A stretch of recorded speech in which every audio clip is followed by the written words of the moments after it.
Hi, I'm Kriza and welcome sa among kusina. So karon magluto ta og inangit or kung wala ko na sayop, ginatawag ni siya putumaya. First na tong kinahanglanon is ang atong kinagud nga lubi. So dayon naatay pilit, duha ni siya ka kilos rather. And then natay luya, sugar. So nadaghanan na natong palit ang sugar no, gamay ra tong kailangan ana. And then of course ang atong asin. So tambay lang mo diha kay ato sa ning pugaan ning kinagud nga lubi. And then, maoto no, ato nang isugdan o kumos or kaning puga ang ato ang lubi. Since ubay-ubay gid ni mga liman ni siya ka lubi. So, ato nang pugaon. Sus kagagmay sa mga kamot or perlaba na human na pud biya. Dayon dito ta sa tong pilit, kilisan nato ni siya. I don't know kung sa ang term ani sa uban basta kilis ni siya ang akong ginabuhat. So, makita ninyo sa video giunsa ko na siya like. Simple ra gud gihugasan ang pilit, ana lang. Dayon, pagkahuman ana, wala to na to nga medyo mo clear na.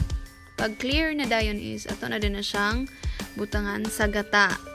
Kibali, ang gata ang atong itubig or ilungag sa iyaha. Dayon, sa pagluto ani is, hinayan lang nato siya kalayo, aron dili siya mapagod o dali. Dayon, i-add na nato ang sugar, apilang ato ang asin, upat, atani or 5 ka kutsara.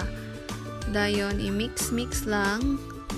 Human og mix, ana, isa lang na dayon siya sa kalayo or itak-ang. So, muraglawom kay akong words nga uban no, like Bisaya words, itak-ang. I know unfamiliar sa ang uban ani, pero mao na siya ang term nga ginagamit namo.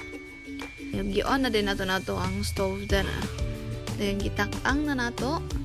And then, hulaton ra na siya og medyo mubukal or kanang dili pagid kayo bukal bitaw like kana bitong start pa lang og bubbles.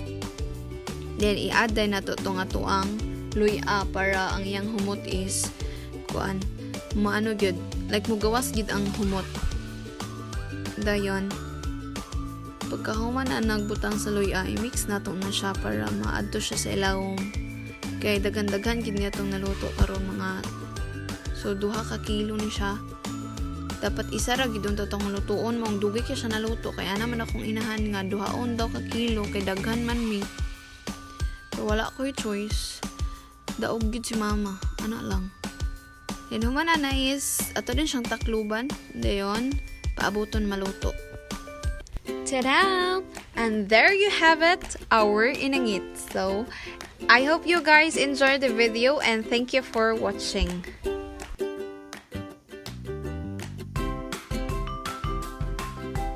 Thank you for watching.